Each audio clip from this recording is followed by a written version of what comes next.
Howdy, guys and girls. Welcome back.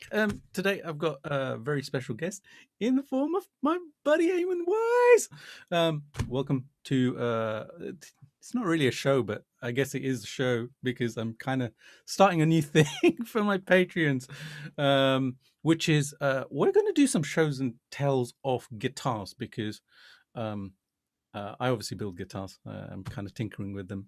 Eamon does as well. I know a bunch of you guys do as well. So we're going to do some of these and show you some pretty cool stuff. So welcome, welcome, welcome to my dear friend Eamon. Thank you, Jay. Excited to go through this actually because we've been talking about building guitars since we, met online and everything. Now probably 4 years ago, which is kind of scary. Yeah, that it's gone so quickly, but I think it's 3-4 years, right? It must be.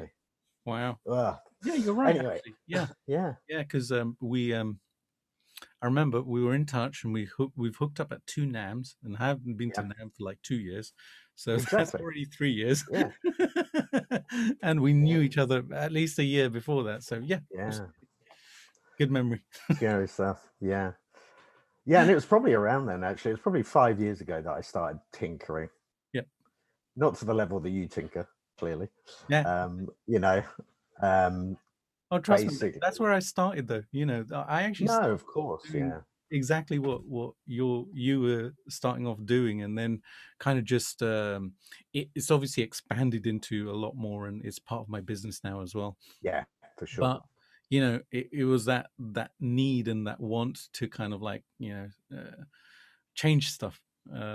So for me, it came from I think I picked it up from my dad because he was always an electronics engineer, so he was always kind of fixing things and changing things, and I just subconsciously that kind of went into my psyche. So yeah, curious to know where you got it from. What made you kind of want to tinker with stuff? Yeah, I think, well, my dad was an engineer, but with cars and tractors and things like that. So he used to build gearboxes for, you'd remember back in the day, the blue County commercial cars tractors with County written on them. Yep. He used to be in the factory hand building the gearboxes for those and stuff like that. And then, of course, it comes to me, his son, and I had no interest at all. And I don't think, I was there when he was fixing like my siblings' cars and his car. I was there all the time, so I understand how a car works and stuff. But I've just never really got it. I think people sometimes call it. I can't even remember what it is. ADHD or whatever. I always get that wrong. Right. But I don't think it is. I think it's just being a kid. Yeah. So, and I just thought I was too into sport and playing football and all the different sports and things like that back then. And from a music perspective back then as well, it was completely different. I mean, so I was, attacked by 5 siblings, one liking country and western, one liking soul and George Benson and stuff like that, one liking reggae, which I never liked at all. It's just me, but I do not like reggae. And my eldest brother was into David Bowie and Hawkwind and James Brown and stuff like that. So that's kind of a massive mix of different types of music. So I wasn't really into guitar. Probably I was into guitar, but in a different way. Early 80s, I was, typical English at that age, like 11, 12 years old, Adam and the Ants and Wham and, that type of thing. And then a kid came to our school from Canada in 83. And he said, listen to this guy called Prince.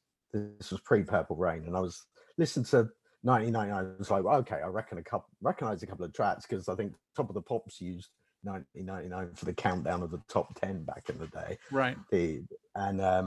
So that's how I got into guitar, was Prince. Awesome. So listening to Prince, and it was all clean.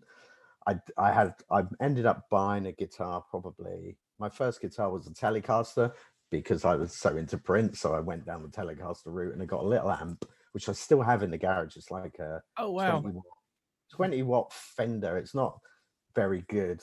It's okay on clean, but as soon as you put it on distort, it's terrible. Right. So I went through years hating that crunch sound because it just sounded so bad on the amp. And I wasn't into that type of guitar probably till the late 80s. And I ended up, late 80s, early 90s was really my introduction, which was late Yeah. compared with most people, you know. At the same So time. it was really, it was really like getting into late 80s rock and like getting influenced by people like for Guns N' Roses and gradually listening to Bon Jovi, which is, you know, rock to a certain degree. Obviously, it's not metal, which I'm probably more into now. And then early 90s extreme, I got into extreme, and I was like, I've got this Telecaster and a little crappy amp, and I'd been working, and my mum helped me out, and we went to a guitar store, and I couldn't afford an M4. Yeah, they were expensive. I couldn't afford an N2. So I got like a natural wood, because I was a big Nuno fan, and got a Washburn KC40V natural wood. Cool. Had a Floyd, licensed Floyd Washburn one, had a humbucker and 2 single coils. And that was my first guitar that was a rock guitar. And where the tinkering came in, I was like, yeah, this sounds great and stuff. And I was into Wyse and Satriani, by, you know, Van Halen and all that sort of stuff. Buying the books and trying to learn, the tab books and doing all that stuff that we used to do. Did you ever do the REH videos? Oh God, yeah. I mean, I literally, I mean, this is where it comes, because it's the only full one on there, probably. But I probably watch the George Lynch one like once a month, if not more. I just can't stop watching it. It just pops up when I'm just going through YouTube videos, and it pops up and it goes, all right, I'll watch it again. And my favorite bit is just the introduction. Oh God, yeah. It's just like, that's my the amount of times I'm just looking, going, I love that rhythm, and I love the way the rhythm goes into the solo. It's just fantastic. And then I bought and used to get delivered to the house Hot Guitarist video magazine. Do you remember that? Yeah, I remember. I think it might have been the same company, but you know, you had like Nuno on there and interviews with Paul Gilbert and, you know, Neil Schon and all of those guys. So it was really that. And because I was into Vine, I loved this tone. I brought my guitar in and bought an Evolution DiMarzio, and had Kingfisher Music in Fleet in Farnborough. So had them replace the humbucker and replace the humbucker with an Evo, basically. So that was my first, and that was probably early 90s. It was like, I understand that pickups make a sound different. And it wasn't through any technical knowledge. It was just, you could hear it. So I had an Evolution put in that guitar, and that was really the first time. Brilliant. But it's really been recently. Over the last few years, you've done quite a lot. I think it was the N2 the first one that you did, or was it the Telecaster? No, I actually the turquoise. The Ibanez. Ibanez copy type thing. It was a kit, basically. So I bought the kit and I put it together, and then I took it all apart and I threw away all the hardware. And then I just bought like hip shot locking tuners, and that real Floyd Rose, you know, EMG pickups went in that, passive rather than the active ones, and just built it. You know, Louise chose the color, one of her favorite colors, so she chose the color. It's a good way of getting guitars. Let your wife choose the color. Yep. So that was my first. I've got to remember that one. Yeah, and I've been updating it recently. It's here, isn't it? I saw that. What did you do to it? Here it is. Oh, beautiful. And it looks lovely. It's a kind of strange. It's got an Ibanez style headstock, but then it's got kind of Jackson inlays, which is probably a legal thing, I'm guessing. So recently I put in. It had another Floyd Rose. I put a new one in. I put in. It's got a brass block, and I put in a trem stopper. On this one, because it's a Floyd Rose special, and sometimes they're a bit shaky. And I figured I'd just have it so I bend down. But I also put in a D-tuner on there, a blue D-tuner, and dug a hole for it, and it plays so well. I mean, I was just surprised that it was like it's like $130 for the kit or something like that. And I spent a fair amount of money upgrading it, but for probably $500 or something, I've got a guitar that plays way more than grand or more guitars that I played in. And that was my first one. So it was really that. And I think I built that.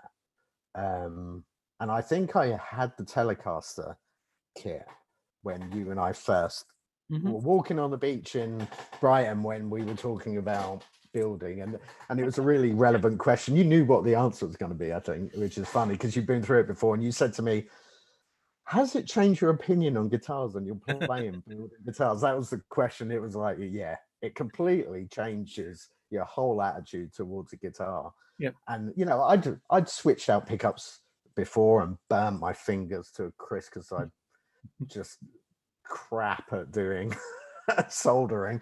I hate it. That's actually why the EMGs went in that. I was thinking of different ones and they come with the non-solder, like you just push in plugs. Push it in a solderless kit. So the only piece of soldering was soldering a wire to the bridge. And I even burnt myself just doing that one wire. That's changed now because after speaking to you and being in your workshop and stuff, I bought one of the guns. Oh yeah, they're really useful. Yeah, so that was great. So I didn't burn myself so much when I did the Van Halen thing because I had that. But then I got the Telecaster and I did the same. I built it and it was like, okay, I built it and took it all apart. And then that was the first, the one that I got the blowtorch out for. Right. And I'd seen your guitars and I'd looked online and seen guitars that had been like Spirit danced up, essentially. And so I did that and Louise got involved. So she had a bit of a blast away on it and things like that. But it was really the N2 was the one that I really went to town on. You know, it was shiny. It was an amber. It was a Chinese N2. And I really didn't like the color, but I got it for like $100 and something bucks. Wow. And it had like licensed Floyd Rose. It had the Bill Lawrence in it as well in the bridge. It's a really good thing, isn't it? Damn.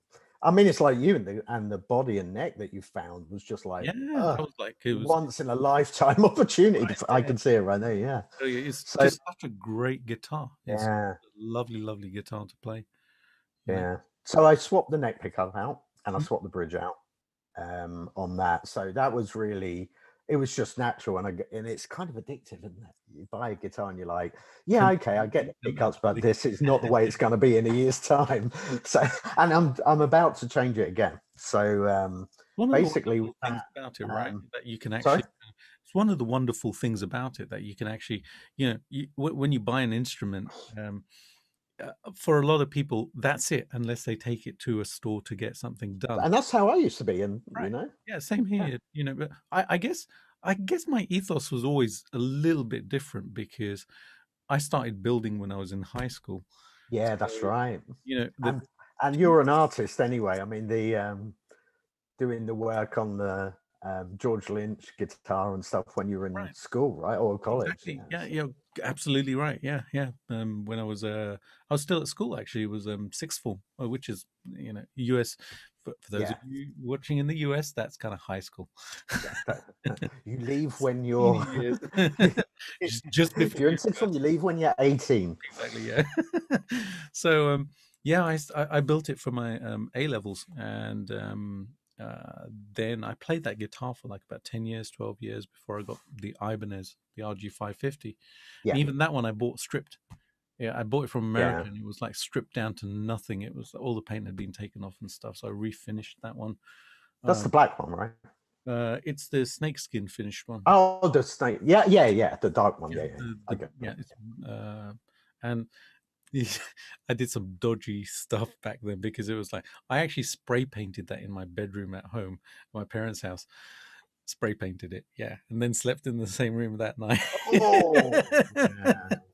I mean, when I've been doing spraying, I spray in the garage, but the garage has the car in there, so you go in the following day after shutting the garage door and leaving it to dry, and you walk in there to get the car, and you're like, I don't know where I can drive. After 2 seconds, you're like, Yeah, absolutely. Asleep.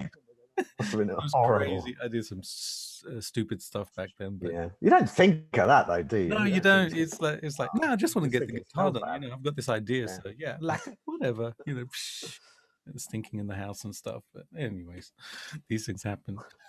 So the EVH guitar looks absolutely fantastic. Yeah, Based on a PV guitar, right? it is a PV, and I bought 3 guitars Right. for around about $50 each. One was this one's PV Raptor, Yep. Raptor Plus, and I bought Yamaha, an EG model, really cheap Yamaha model, and also Ibanez Geo.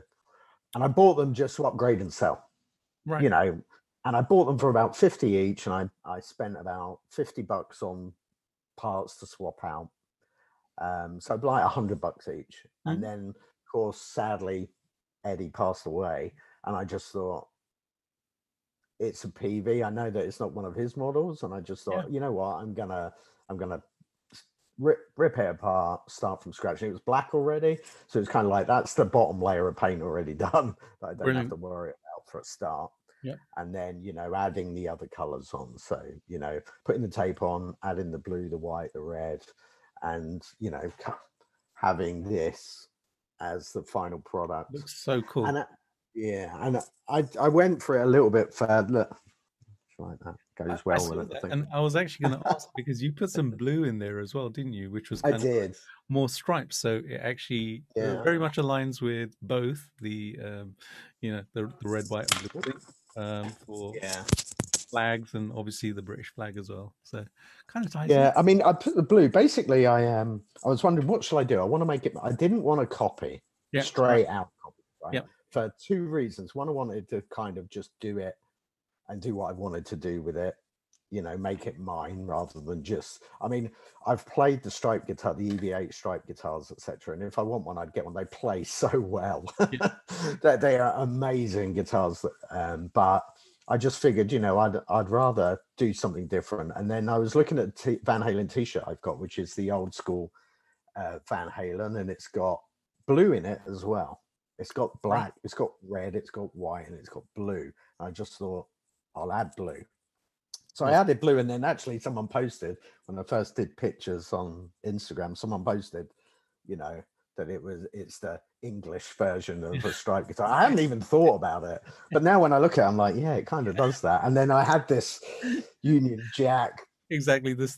I just thought, you know what, go for it. So yeah, it's I tore it apart. I saw some pictures. I think you'll remember I was speaking to you, and I think Eric Broadbent, who we both know, about the pick guard, because it was like, shall I leave it white? Shall I do it black? And in the end, it was like, this is my guitar. I'll leave it white. But also, and it was afterwards, funnily enough, I saw some old pictures of Eddie, and he had like a striped guitar in his big set, and it was HSS with a white pick guard. It was just pure luck, but it ended up nearly the same as that. Yeah. And it's really important to do that. I think kind of because, I'm building mine right now, and one of the things I wanted to do was to actually sculpt down the neck joint, because that's what I play. Yeah. And for about a week or two, I was kind of like, scratching my head as to, should I do that? Or should I leave it original? Should I? Then it was kind of like, well, if you think about it, Eddie's ethos was to modify stuff. It's to make it your own. Kind of the same thought process for me. Exactly. Yeah. And that's why I bought just these flower, kind of cheap but half decent, these dual rails rather than singles. And I bought a humbucker as well with the same make. They're cheap, but they actually sound pretty good. Awesome. And then I had an Ibanez that had a JB in the bridge. It was an EX, one of the newer EX models, and I wasn't getting on with it that well. And I bought a 59 to go in the neck with the JB in the bridge. And I didn't put it in. I sold the guitar. So I was thinking about that and thought, in that experimental kind of way, I know a million people have done it before, but I hadn't. I thought, it's a neck pickup, I'm going to stick it in the bridge. So I put the 59 in the bridge, which is really interesting. And you and I discussed this as well with the output. I mean, Mhm. this is like 7.5K. Yep. But it sounds really nice in the bridge. These are probably 9K or something. They're kind of screwed right down so they're less powerful against the bridge. Right. But it sounds so nice in there. Yeah. And the DC resistance is just, it's a very rough guide, Yeah. The pickup output is measured in Henry, so you can actually have a low DC resistance, but actually a high output. So Yeah. that's why it sounds hot. The DC resistance, what it does is the higher it is, the more compressed the sound, and it rolls off some of the high end. So Right. the Yeah. tone changes. So with that actually works perfect, because in the Frankenstrat, it was like a PAF or something like that. It was a really Which a 59 is essentially, exactly. right? That's what they designed it for. So, but So yeah, so I put that in, works perfect. painted it up. I did the stickers. Yep. And did the stars. Well, one here and one on the headstock, just Right. because I was kind of annoyed that I couldn't find it. And in the end, I just went for 5150 on here. Yep. I wanted to find someone that did the red online. I could have probably hunted someone down and paid for them, but I didn't in the end. I just bought the standard 5150. But I wanted to do it 5120 Right. because Eddie was born in 51, passed away in 20, and I wanted to do 5120 because it was a tribute. Gotcha. Anyone watching this, don't steal it. It's my idea. Let's do that. Yeah. But it would be, I just thought, how cool would that be to have a 5120? Right. And it would be, even I was going to put a little dash, like if you look closely, it would be that. And in the end, I couldn't find it anywhere with the font. So I just went for the 5150. And the back, I was just concentrating on the sides and everything. And the back was just a mess when I was painting it. And I just thought, I'll strip it, I'll do it black, I'll do this. And in the end, I looked at it and went, that's kind of cool. Right. So all I did was like sanded it down and kind of relic the back. And I really like it. Brilliant. So this was really, not just, hey, I bought a kit. This was really getting it done and wanting to get it done. And I felt probably more putting this together than the other guitars I've done. Right. Just because of the situation. Yeah. But yeah, it has a standard 6 screw, which I bought a new one. Cool. Rather than using the one that was in there. And as it's like screwed down to it within an inch of its life, so it stays in tune. And to add to that, I put locking tuners on it. Right. And it's actually, I mean, I've been playing this a lot anyway, because it plays really well. The neck's a 12-inch radius. It's a thin C. It's just medium frets. It's not jumbo frets. But whether it's worn down or just got lucky with these older models, the fretwork is nigh on perfect on this thing. Brilliant. And it feels so good. And of course, doing the build and set up yourself, it's like super low the way that I like it. There's no buzz. Locking tuners, I put locking tuners on the turquoise one. If I put Floyd Rose on, I still put locking tuners on. I do the same thing. I hate stringing guitars is a nightmare, so locking tuners all the way. But yeah, I've been playing this probably non-stop for a week, and I tuned it this morning and it was just a little bit out. Brilliant. And I was using the trem as well. So, it's only dive. I can't pull up because I've blocked it. But this was really a passion project in the end. It was an idea at first. And of course, everyone was just, we kind of probably knew to a certain degree that Eddie was going to go at some time with his history, unfortunately. Right. But it still was like, I was waiting for at least another tour, or they'd do another album, or they'd do something. Yeah. It's just tragedy. As it was. I mean, the last few years, my favorite artist on the planet still is and always was Prince. Right. So, him going and David Bowie, and, it was kind of like, we're getting old. Yeah. So people are disappearing. Yeah. Our childhood musical childhood is nearly, I'm got ginger hair. So I don't go grey, I go blonde. That's the way I see it. Excellent. That works. It's not, but that's what I say. Well, So yeah, it was I love amazing, and it plays superbly well. But it's really that addiction. I'm finding it. I don't think I've got a guitar.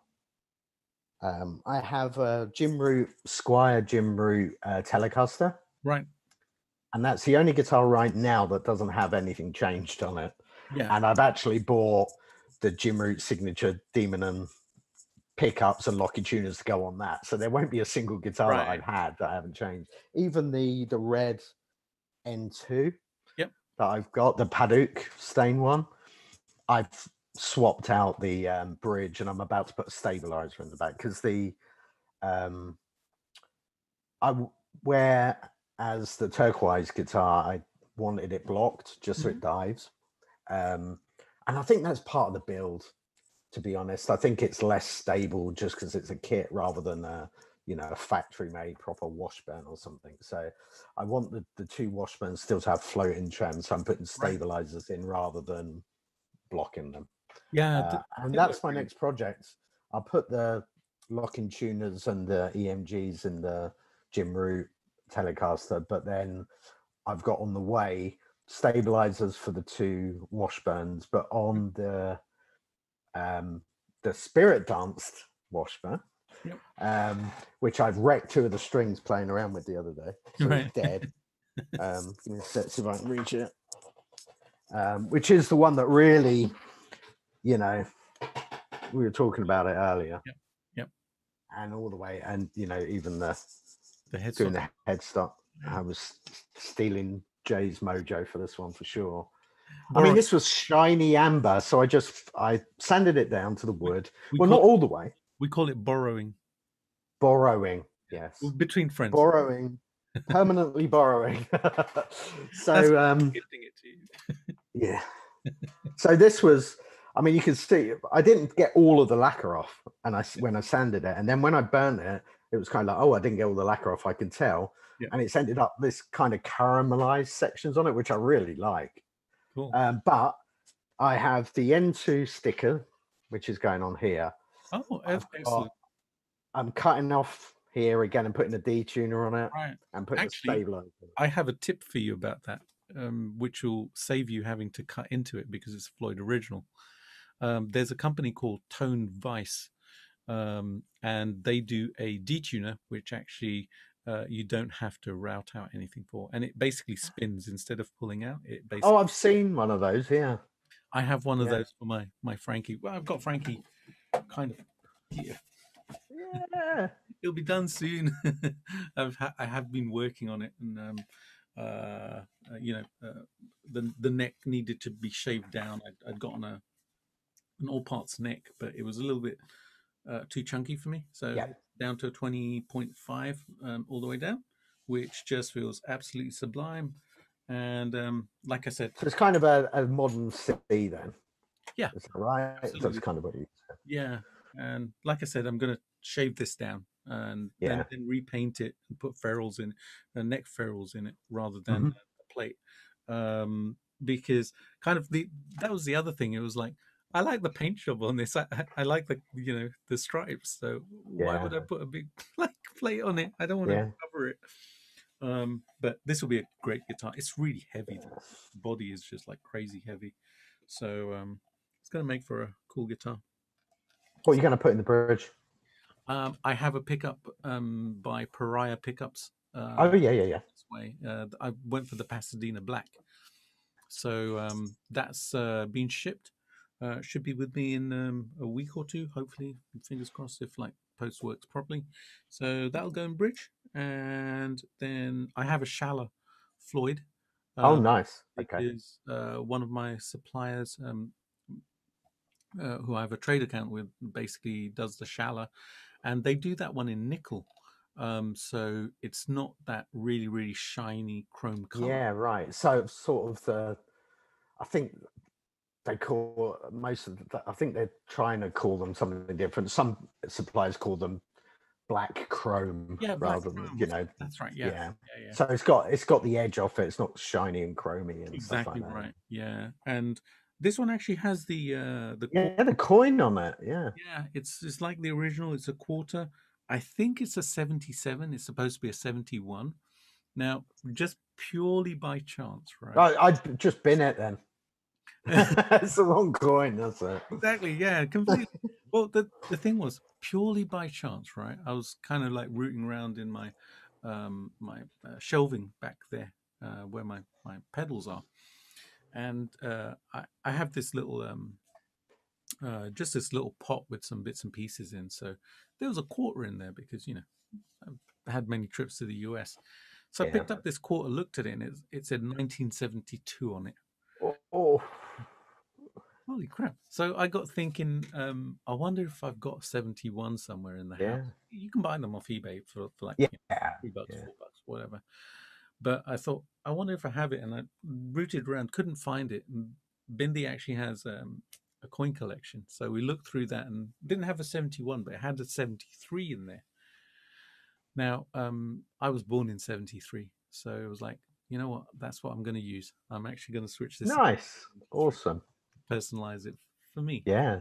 This is Yeah. my Frankie. It's not Eddie's Frankie. It's my Frankie. So I'm going to personalize it with that.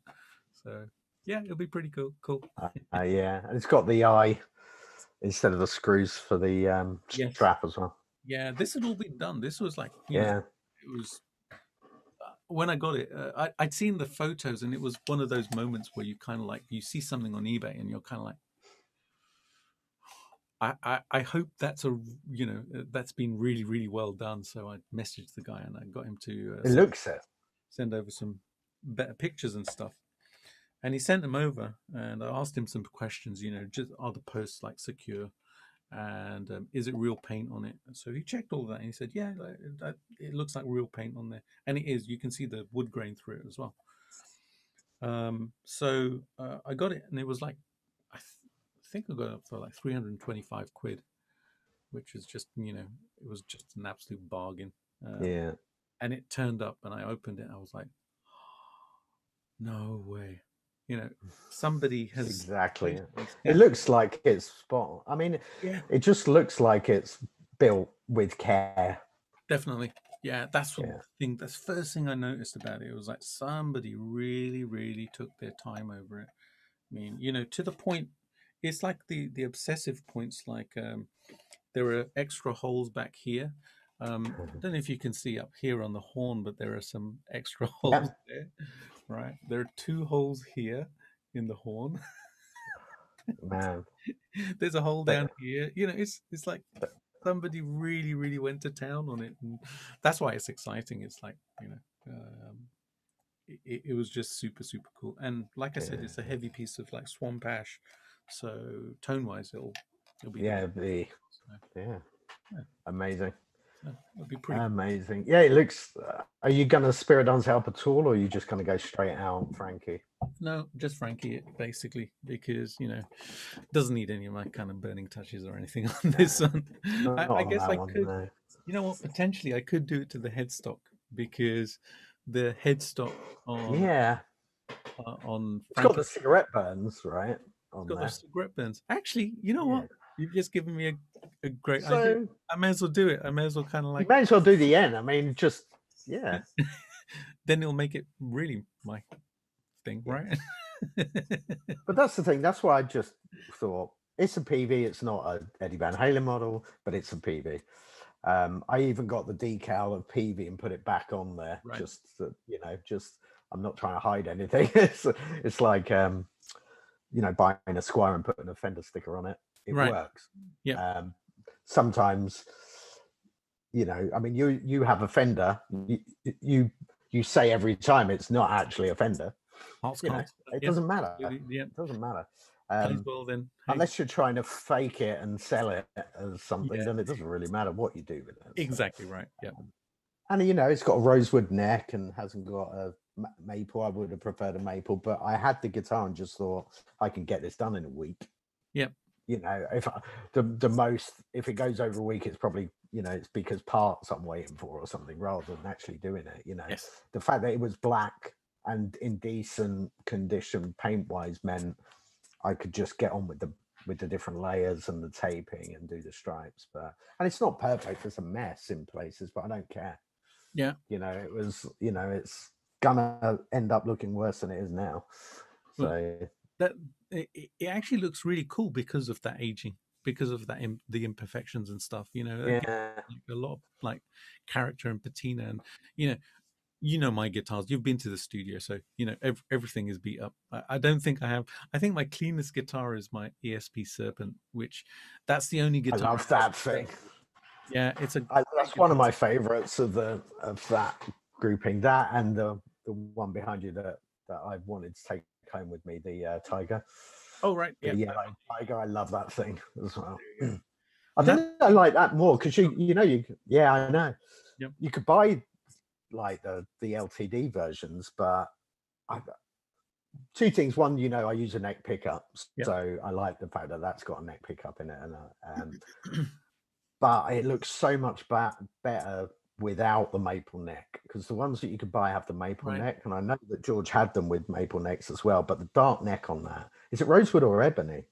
On that one, it is an ebony fretboard on that. Yeah, because it's really dark, and I love that neck on your guitar. I love that, and that Serpent guitar is just that white and black. I love that thing, and I love it's probably one of the only ones I think that he had, or that you could ever get, which had the kind of the ESP kind of Strat type headstock, but reversed, right? Yes. Yeah, you're right. Yeah. And it looks it's nice. I love that type of headstock, and I know that you've had the GL models and stuff and stolen the necks and moved them around and stuff, but I like that. It's more subtle than the pointy. Definitely. Yep. The pointy ESP. Yep. Yeah. So that guitar, I love that. I got hooked on that headstock from the Skull and Snakes, because the original one, which I have on the wall here, and I'm going to try and get without actually knocking over water guitars, studio stuff. The headstock on this is obviously non-pointy. I love those. Do you know the story behind the headstock and the neck? They actually, legend has it that ESP originally were going to put the pointy headstock on, or a pointy headstock on the Skull and Snakes. It was supposed to have like different inlays and stuff on it, the skull inlays and stuff, but they didn't get it done in time for the production model, so that's what actually went on the production. Right, interesting. And I think that's the best headstock they have on any of their guitars. Yeah, ESP. Definitely. Yeah, it's their own thing, and it's kind of that Stratty style thing. I think the reverse one looks fantastic. It looks really. I really like the reverse one, and that's why I actually like this on the Raptor. Yeah, it's the shape of that I actually kind of like. It's kind of their own Strat type headstock. One question I do have to ask you is, why has it got the dots on the side and not in the middle of the fretboard? I don't understand. I guess it was just a stylistic thing that they did. I know. Do you remember our conversation about you were talking to someone and they were having like losing the plot with guitars that had it there? I can't remember who it was. I don't think you actually told me who it was, but it was like, seriously.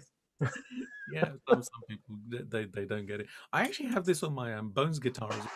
When I had the neck made for that, I said, "Yeah, could you put the dots on the edge?" I like it like that. I actually like. Yeah, the my N2 that I was just showing has the same. Yep. Yeah. They work fine. I think kind of having it in the middle. Yeah, it's the standard thing, but ESP do. I also like that they're not huge as well, because I tend to like the smaller dots rather than the big, like old school Fender ones that are like you can see them like from the International Space Station. They're so big, those dots on there. I like the smaller ones. Definitely, yeah. They look awesome when they're like this. It's subtle as well, So yeah. And it's not hard to actually see when you see them in your peripheral vision when you're actually playing and stuff. You actually see everything just fine and stuff. But yeah, this is a cool guitar. It's been, this one's actually been used and beat up, and it's stuff like that. But it's I don't play very often now. But Sublime neck, this is just the neck on this is different from the pointy headstock version. And yeah, just really cool. Oh, signed by George as well. Forgotten that. Had him sign it. I remember where I had him sign it as well. It was Birmingham, of all places. Has that got the thing in there on the back for the Allen keys? Yeah. Is that what that is? This is actually. It's actually. Yeah. It's a holder of some kind, but it's too big to actually hold Allen keys. All right. I wonder what I show you close up. Oh, okay. I don't know what. Interesting. Whether somebody had a Sustainiac on here at some stage, or what it was, I have no clue. But yeah, great guitar. It's a really, really cool guitar. This has been fettled with Screaming Demon and Cool Rails. A good combination. I like this pickup. This is a really nice pickup. And changing out the strap for the Damasio. You can't get these ones, the leather ones anymore. But these. Oh no, I haven't seen the leather ones. No. Yeah, they're really nice. These ones. I've got like 3 of them, and I kind of switch them around to the guitars which I play sometimes. So. Yeah, this is what I normally. I mean, I've got a couple of those. They're actually the ones on this. This is the Dario locking. Oh, they're kind of cool the way they work, but I think like my N2's got a Damasio, and I've got a couple of them in boxes to go on others, and the only one that doesn't is my cool. Duke, which Louise got me this strap, and I just love the difference in the color. It was bought for a different guitar, but it just fits this guitar so well. Fantastic. And I love this. This is probably my most played guitar now. This thing, right? And it's the same. I think it's it's the standard N2 N4 neck, so like a 14 inch C shape, and it just plays so well. And this one, even though it's an N2, it had a Washburn, but I put 59 in it. Obviously, it had the Bill Lawrence. It already had the Floyd, not a Floyd Special, right? And an ebony board as well. So. You see the N2s in the Paduke with like rosewood and things like that. So kind of didn't really hunt it down, but got lucky on it. Brilliant. Like I said, I'm going to put a stabilizer in, and that's it. I'm not putting a detuner in. I'm just leaving this as it is. Which stabilizer? The other one. I'm using the black box. Oh, okay. I've got an order. Cool. So but the other N2 is going to have the sticker. It's going to have the detuner. It's going to have the stabilizer. And that's going to be, I think that's going to be the last I do with that. We'll see. Fantastic. So but I don't think anything else I could do with it at this point. So here's a question then. What comes after this? What's the next project? Right. So finishing off doing the N2, putting the stabilizer on, doing the Jim Rue, and I'll show you the beginnings of the next project if you give me 1 second. Yeah, sure.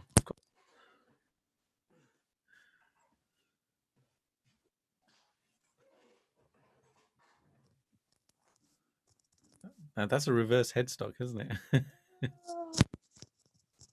Cool. Oh. So this is going to be a joint, from a pointy, from a paint job perspective. Louise and I are going to work on this together. This is going to be kind of a cool one. It's an old Geo with a reverse headstock, Ibanez Geo. Yeah, awesome. With the reverse headstock. That's brilliant. And this is not going to be white anymore. Right. I've gone, and I'm not one of these people that has a problem with EMGs. I love EMGs. So I've got an 8160 pair to go in this. Cool. Active. I've got a replacement. I bought a Wilkinson 5+1. Oh, okay. Awesome. To go on here. New knobs, everything. And obviously locking tuners are going to go on it as well. So that's the next project. I mean, it's quite nice anyway. I mean, it's cheap, but the next fine. I mean, the fretwork's not perfect, but it's good enough. So it's not going to be white and black. We're going to have a play with it. Fantastic. We're going to have a play, and it's going to be colors that Louise and I have talked about and picked. Essentially, we're going to do a swirl. Ooh, nice. But we're doing kind of a light pastel-y kind of swirl. So it'll have the turquoise. It'll have like pale lemon yellow. It will have probably a very pale pink, and I think I'm gonna have chrome in there as well, chrome paint. Wow, awesome. So it's gonna be that, and then when it's finished, that's when I decide what's happening with the headstock, because what I'm going to do is whichever the dominant color is on the swirl, once it's actually swirled, I'm going to do the headstock in that color. Oh, okay. Right. So, fabulous. But because of the colors, I've got the chrome EMGs, everything's going to be chrome aside from the swirl. So that's the next project. It's funny you said it. You clearly knew that I couldn't stop and I would have to do something else. So it's like you said earlier, it's addictive, right? You kind of it is. You think I'll only do like one or two, and I've got enough guitars now. I said that for years, right? Me and my friend Dan had this running joke, right, which is kind of like, for years it was I'd say, yeah, I've got enough guitars now, and then obviously during the year, like 2 would turn up. And then after a few years I just quit, and it was like, you know what, we're both addicted. Yeah, we just keep you quit basically. It's like, you quit giving up. I mean, I'm pretty good. It's funny actually, it's the same with you and Bindi with the support. Louise hates me selling guitars. Yep. Once I have them, she hates that I sell them, but I buy guitars, play them. If I don't get on with them, then I'll move them on to someone who wants them and and that's how I mean, if I have probably 7 electrics, I've got a couple of acoustics. Cool. I had much more at one point, but it was just like, I'm not getting on with these guitars. Somebody else can play them. Yeah. Give them to someone who wants them and is going to play them and love them or whatever. So selling them, and that's how I buy other guitars, is by selling stuff. I don't just go and buy. I kind of rotate. Right. But I'm getting to the point now that once this stripe's done, there's nothing I'm going to sell at that point, because they're all really mine, and they've, like the Telecaster and the N2, both Louise and I were playing with that and getting the blowtorch out and things like that. Louise picked the color on the Ibanez type one. Yep. We're going to do the swirl together. It's kind of every guitar now means something to me. Yeah, I think the only one that, like I said, all of them will be changed, and the Jim Root one, I love playing that thing. Cool. I've only got 2 non-trem guitars, and they're both Telecasters. Right. Which is my this, which was my other build. Yep. Another stolen from you. This has like Wilkinson bridge with brass, the T system EMGs. Right. So these are active, but they're not humbuckers. They do buck the hum. Yeah. They do buck the hum, but they're single cores essentially. Gotcha. So right. So you still get that twang, right? They're completely Telecaster, to the point where it's like every now and then I'm like, God, they don't have the power that I want, because I put in actual Telecaster pickups. These Telecaster pickups are a little bit too Telecaster. Yeah, they're exactly what I wanted, which I've realized that I probably don't want. Right. But again, this is the same company, which is clearly not sponsored. BYO Guitar, build your own guitar. Okay, cool. This kit and the other kit, both from them, and they've, I've been really surprised. Fantastic. Cool. Super tight necks, straight, everything's come through really well with them. Again, though, apart from scratching the pick guard and getting the gloss off it, everything else is brand new hardware, and I just threw out the hardware that came with it. So nice. and it's a old school ashtray. It's not a Right. neck Yep. through. Yep. Got a huge block on it.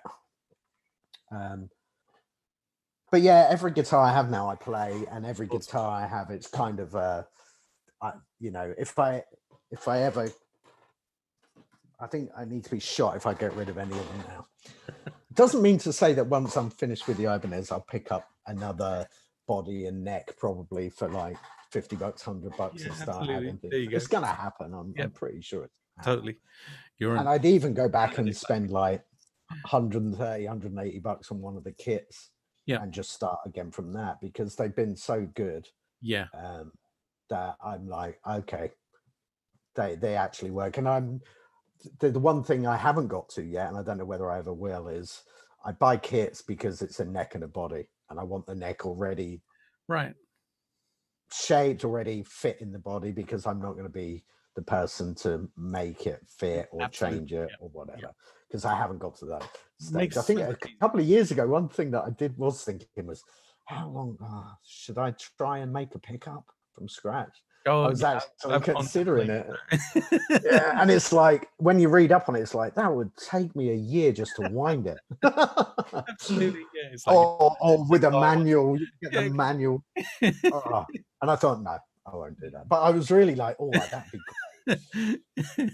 You know? Yeah, it's one of those dilemma things. There's certain things you can fabricate, and you do get to a point where you just start to fabricate stuff. I do a lot of like carbon fiber fabrication for most spirit dances, and I actually just I'm working on the building an amp as well, a plexi, a 50 watt. Yeah, I saw that. That's pretty interesting as well. It's a super interesting project, but it's been kind of delayed a little bit because I needed to I bought some custom transformers for it, and the hole which was punched in the chassis was a different dimension from the transformer which I had purchased. So I actually fabricated a plate which was a different aperture size, and the whole really? different place. Oh, crap. Then I've basically kind of like riveted it onto the actual chassis. So you kind of get to that point where you just add these fabrication additions onto what you do, and you'll find yourself at some point. I mean, I've done a couple of things, but I mean, I obviously got the shovel out and made room for the detuner on that. But at the back as well, I noticed, because I've got a thick like 32 mil brass block. It actually had inside the cavity, it actually had an extra lip. Yes. So I had to shave that out. And actually on the I put Floyd Rose on the other end too, the natural wood one. And on the right hand side, it's just touching. It's touching the wood on the right hand side. So when I take that off to do the stabilizer and everything else and detuner, I'm gonna shave that, because it doesn't affect it too much. It does actually. It does slightly affect it when it sits again after you use it. But also I look at it and go, that's really annoying. I can see that it's touching. Even if it wasn't affecting it at all, I'd be like, oh, that's really annoying. I want to get rid of that. So I'm going to shave that. So that's the level I've got to, doing these tiny little bits with it, rather than you and having your workshop building those awesome guitars that you build, man. And I just keep glancing at that M4. Oh yeah, the M4. Absolutely. They play so well, the N2s and M4s. I can't believe it. I mean, I had one, I think it was 93. I ended up with a Paduk Stain N2. Which I sold many years later, and one of those things that you sell. I've sold guitars in the past, and you have no doubt that you just look back and go, what was I doing? Right. Why did I sell anything? But hey, that's and that brings in the new ones, right? It is, and I've ended up with a Paduk Stain N2 again. Back from there the 90s. I've got one again, and I've got the natural wood one that I'm playing with. But they play so well. The necks they're straight out 14-inch, I think, but they've got a certain profile. It's a C, but it's different from all my other guitars, the profile on that neck. It's so comfortable. It's a Nuno profile, isn't it? I guess it is. But and I've checked as well, because back in the day, one of my nephews had a Paduke and an actual wood N4, and I had the N2 at the time. Necks were identical. I mean, the fretwork and stuff was different, and one of them had ebony, and the N2's rosewood, but the profile on that was exactly the same on the different models. Yeah. And I guess being that was my going from the KC40V Washburn and having the N2, I think I grew up learning all the books, getting all the books, which I can't play any of anymore. Right. I had a massive gap of about probably 10 years that I didn't pick up a guitar, and I just can't get back to the standard that I was before. I just can't. It's just no matter what I do, I play differently. There you go. I don't play worse. I play differently now. That's absolutely cool, and that's what happens, right? Yeah. And on that note, that is absolutely awesome. Eamon, thank you for showing us all your awesome guitars, and really look forward to seeing the next one done. Yeah. I'm curious as to the color, so I will be definitely kind of like looking at it on social media and and the pictures which you're going to send me, obviously. But an absolutely amazing talk, guys. Go and check out what he does. Go and follow him on social media and things. I'll leave the links in the description. And he's just an awesome friend, awesome guy. And it's good to see. It's good to speak. Yeah, absolutely. It's been a pleasure. Thank you for sitting. You're most welcome.